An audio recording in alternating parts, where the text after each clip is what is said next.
But I also, this week, I had 2 film premieres. So I recently just edited an honours degree film called Does Blood Stain? There's a question mark at the end of the title. Um, and I really liked that experience. It was showing at the Rivoli in Camberwell, the Village Rivoli cinemas. Um, so it was really good being able to go there. Does Bloodstain won Best Film overall, which was an awesome honor.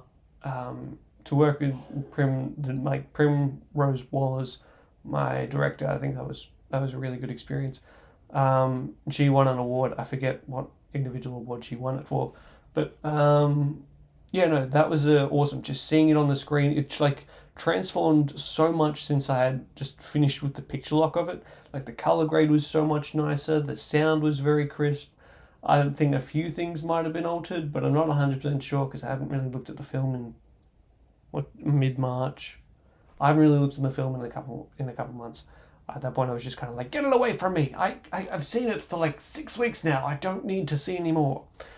Um, but yeah, that was a really good experience. Loved watching everyone's films. I thought everyone's films were fantastic, from the 2020 cohort, and we got to see the 2019 cohort, and that was really awesome as well. I really loved. Yeah, I really like some of the other films as well. But personally, I think this year's cohort might have been better. I don't think anyone watches this podcast or listens to it that would be offended by that, but this year was better than last year. Um, so that was a good experience. I'm really happy with an experience like that. That's one of the benefits, I suppose, of going to a film school. Is like by some margin, you are somewhat guaranteed to see your name up on the big screen.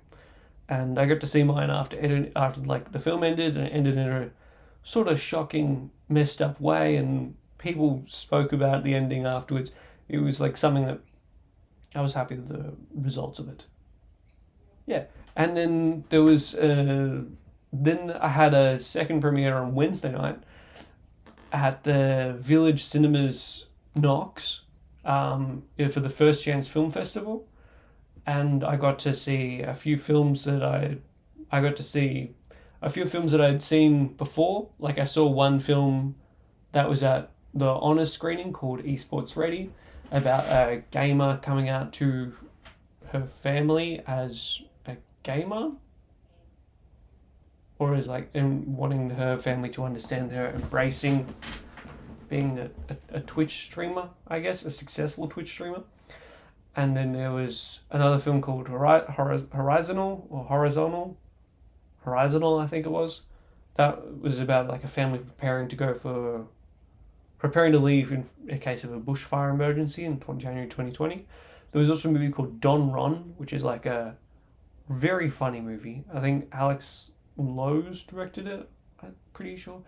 Yeah, super funny. I thought it was a really great. I loved all the spoofs on all the fast foods, including Healthy Harold. Um, and then there was a documentary that I got to see from my documentary class in uni called Follow the Water, directed by Liam English.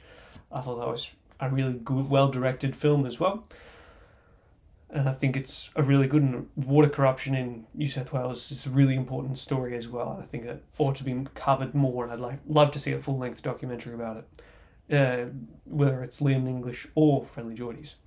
And then I got to rewatch a film that I had worked on back in 2019 in Port Arlington called Life is Fine, directed by Daniel O'Farley. I thought that was still really good. I thought it was really great, actually. Just being able to rewatch it again and being able to see my friends who worked on it as well as me being an extra. Back when I had like long as hair, that's how far back. I was just very recognizable. I had such a mop top. And then, but yeah, the main event of the First Chance Film Festival was Grave, directed by Caleb Kite, produced by Amir Hushadik. Um, yeah, no, that was because I edited that one as well, and it's like 35 minutes long. It's the biggest project to ever undertaken. Um, yeah, it was just being able to see it on the big screen in Village was awesome. The sound design was fantastic. The color grade was awesome. I think everyone did a really fabulous job with the film. I'm super proud of it. I'm really happy with where it's gone and how it's stayed there. Um, and being able to show family and friends what I worked on was awesome. I think I loved being able to work on that. And yeah, I think it was really great. But we got all it's nice to get all dressed up and we're like we're going to the local movies. We're going to see our names on the big screen, and it's fun because like that Knox Cinema, that's my favorite cinema to go to. It's the largest one. The seats are really comfy. It has some of the biggest screens that I really love. Just seeing my name on the big screen in my favorite cinema. It's like a weird, oh, that's me. Is that the dream? Like, I've thought about it before. Is success just seeing my name as a department head on a big screen? Is that the dream? Is that success? I think it's a part of it. I think it's a really interesting part of it.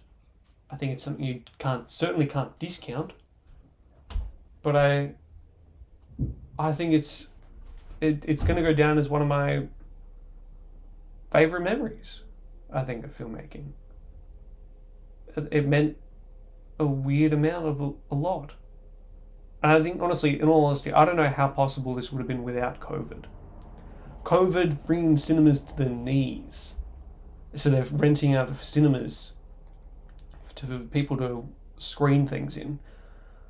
I think it's proven to be a really